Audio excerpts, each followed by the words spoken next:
ചെറിയ ശാരീരിക ബുദ്ധിമുട്ടുകൾ നമ്മൾ കാണിക്കുമ്പോൾ അത് വലിയ രീതിയിൽ നമ്മൾ ശ്രദ്ധിക്കാതെയും പിന്നീട് അത് വലിയ രീതിയിൽ ആരോഗ്യ പ്രശ്നമായി മാറിയതാണ് നമ്മൾ ഇന്ന് കണ്ടുവരുന്നത്. ഇതിനുള്ള പ്രധാന കാരണം നമ്മൾ അതിനെപ്പറ്റി ഗൗരവമായി എടുക്കുന്നില്ല എന്ന് തന്നെയാണ്. മരുന്നിന് പോലും ഒരു മനുഷ്യൻ്റെ ആരോഗ്യത്തെ തിരിച്ചു കൊണ്ടുവരാൻ പരിധിയുണ്ട്. ഒരു മനുഷ്യൻ അവൻ്റെ ആയുസ്സിൽ ഒരു വീട് വയ്ക്കുന്നതിനും നല്ല വസ്ത്രം ധരിക്കുന്നതിനും നല്ല കാറ് വാങ്ങുന്നതിനും എന്ന് വേണ്ട എല്ലാ കാര്യങ്ങൾക്കും ഒരുപാട് പണം മുടക്കുന്നുണ്ടെങ്കിൽ പോലും അവനവൻ്റെ ആരോഗ്യത്തിന് വേണ്ടി, അവയവങ്ങൾ കൃത്യമായി പ്രവർത്തിക്കുന്നതിന് വേണ്ടി ഒന്നും ചെയ്യുന്നില്ല എന്നുള്ളത് വളരെ ആശ്ചര്യപ്പെടുത്തുന്ന ഒന്നാണ്. നാം എന്ന വ്യക്തി ആരോഗ്യത്തോടെ ഉണ്ടെങ്കിൽ മാത്രമേ ഇതെല്ലാം നമുക്ക് അനുഭവിക്കാൻ കഴിയുമെന്ന തോന്നലാണ് നമുക്ക് ആദ്യം വേണ്ടത്.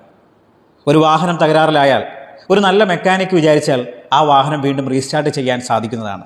അങ്ങനെയെങ്കിൽ നാം ജനിക്കുന്ന അന്ന് മുതൽ ഇന്ന് വരെയും ഒരു രൂപ പോലും പ്രതിഫലം വാങ്ങാതെ നമുക്ക് വേണ്ടി ഇടിക്കുന്ന ഹൃദയം ഒരിക്കൽ നിന്നു കഴിഞ്ഞാൽ ഒരുപക്ഷെ എത്ര പൈസ ഉണ്ടെങ്കിലും പ്രഗത്ഭനായ ഡോക്ടർ വിചാരിച്ചാൽ പോലും വീണ്ടും പ്രവർത്തിപ്പിക്കാൻ കഴിഞ്ഞെന്ന് വരില്ല.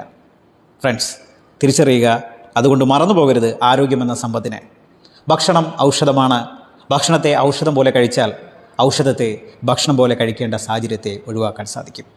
എവർക്കും അതിന് കഴിയട്ടെ. എല്ലാവർക്കും മനസ്സ് നിറയെ സന്തോഷം, നല്ല ആരോഗ്യം ലഭിക്കട്ടെ. Thank you so much.